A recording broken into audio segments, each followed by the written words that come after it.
All of us have encountered failure at one point in our lives. I believe you have encountered failure at one point in your life. It may not be something you're proud of, but failure is part of life. In today's video, I'm going to be talking about how to recover from failure. If you're new here, my name is Dennis. On this channel, I talk about self-improvement tips to help you make informed decisions and live a better life today. So let's dive in and discuss how to recover from failure. Now, before I go into the how, let me first tell you the why. Why would you want to recover from failure? Number one, failure is painful, and we all know this. Failure is very, very painful. Number two, failure makes our goals seem a lot tougher than they actually are, and as a result, we make incorrect generalizations. This type of job is very difficult. No, I can't do this. Number three, failure is very demoralizing. It takes away our drive. Number four, failure makes us seem less talented than we actually are. And number five, failure makes us risk averse. And allow me to tell you this, failing to take risks is very risky. Now that is the why. Let us go into the how. How do we actually recover when we have failed?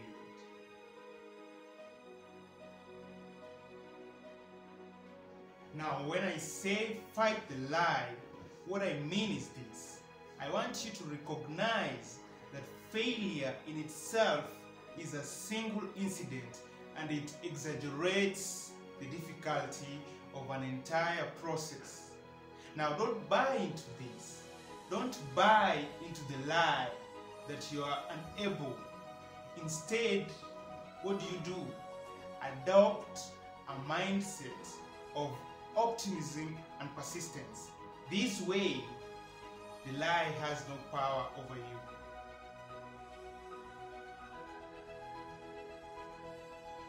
Now, if you're just coming from a failure, ignore that failure, but learn from it. And then to avoid the failure bringing you down, take a piece of pen and paper, and on that paper, list down all your strengths, all the things you're good at.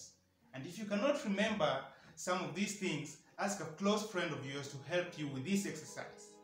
Ask them to tell you only your strengths and list them down on that paper.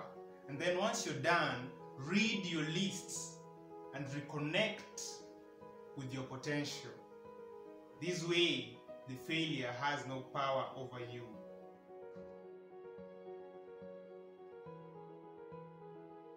Something else you can do when you're just coming from a failure is remind yourself what success would mean to you. And I talked about this in another video. I talked about the meaning of success. If you've not watched that video, I'll leave a link down in the description. But what you need to do is remind yourself why you started in the first place and what satisfaction would you derive from the success. Your family, would they be proud of you? Would you be proud of yourself after all the hard work and then actually achieving something? So remind yourself, and this will help you recharge your batteries. And this way, the failure has no power over you.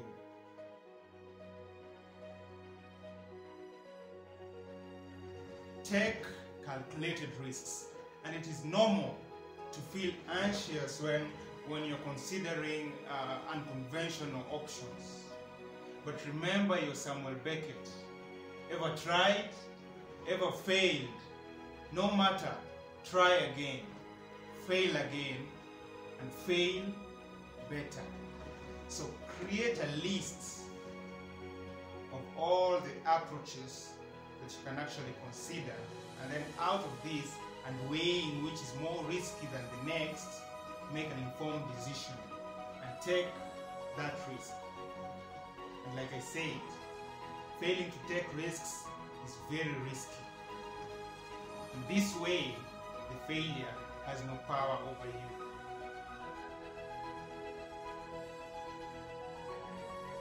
Now you must realize something. You must realize that you cannot control everything. Now most failures are as a result of poor planning and insufficient effort. So figure out what was lacking in your first plan. Figure out how you can do better in future. And this is something you can control. So focus on what is in your control. Focus on this. And that way, the failure has no power over you. Now, as usual, this video has not been about me, but about you. I hope you learned something. If you're not yet part of the family, I know it's a small family, please consider subscribing to the channel, and I'll see you on the next.